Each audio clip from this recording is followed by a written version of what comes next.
Okay, let's quickly look at this again. We are asked to make R the subject of the formula.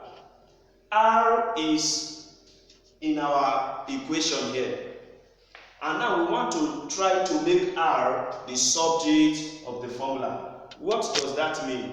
We are asked to make R to stand alone. As far as this formula is concerned, V is the subject because it's standing alone. Now we want to make this one to stand alone. Before we go into this, I want to quickly explain something here. If I have 1 over 2x, what does this one mean? It means 1 times x over 2. This x is actually going with the numerator. Then we end up having what? X over 2.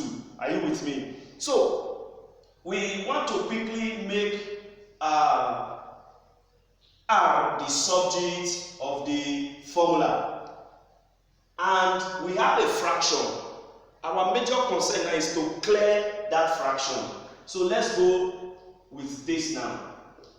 V equals 1 over 3 pi radius square height.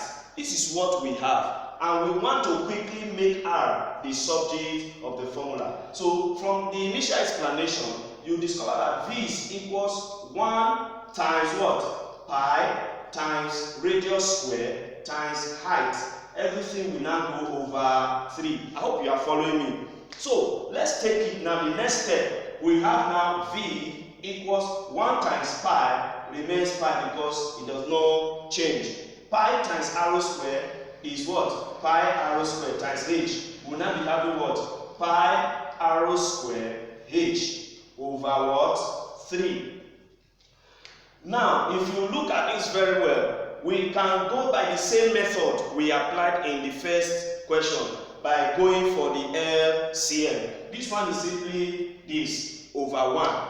Now, we can also go for the LCM of 3 and 1. But because this is an equality sign, instead of us going through that rigorous process, we can just cross multiply because it is what? Equal sign. When we have the sign of equality in between fraction, the short way you go about it is just to do what? You cross multiply. So I will put it down. Cross multiply. Which other persons call the scissors method. So it will go this way. We are working trying to make R to stand alone. So pi radius square height times 1 will give you what? Pi radius square height. Are you with me? Equals 3 times V will give me what? 3V. So if you now go to this side now where our R, we have R on one side, which is our left hand side. So if we look at it very well, for the start here now, pi is disturbing our R, true or false? True. H is disturbing our R, true or false? True. So we will eliminate this pi and H. How do we go? We will now say divide both sides by what? Pi height. So we now have pi radius square H equals 3V. This one will now be divided by pi H divided by pi H. This pi will cancel this and this H will cancel this. Therefore, our arrow square is equals 3V over what? Pi H. Remember, our question is telling us to solve for R, to make R the subject of the formula. We are not asked to make square the subject, arrow square the subject of the formula. What do we do now? We will now try to eliminate the square. So trying to eliminate this square, what do we do? I told you initially, where you have addition, if you are trying to remove that addition, you subtract. Where you have, why are you doing this? Because addition and subtraction, they are of the same rank. If you have multiplication, you want to eliminate, you will divide. Why are you doing that? Because division and multiplication are of the same rank. The same thing applicable to square and square root. So, Q and cube root, and so on and so forth. Here we have square. To remove this square, we will do what? We will take the square root.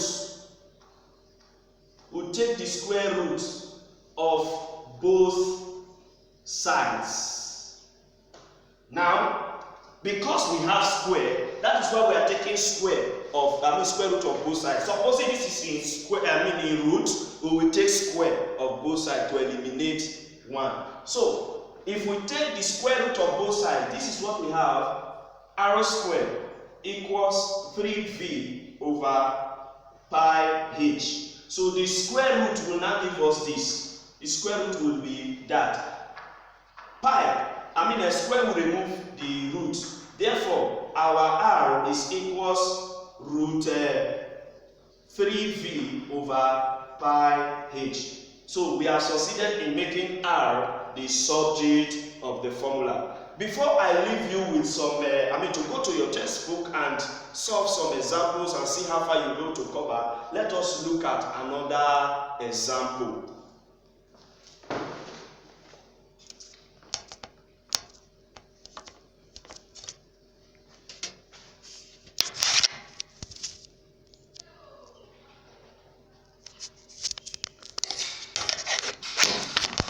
Okay, now let's quickly look at this question.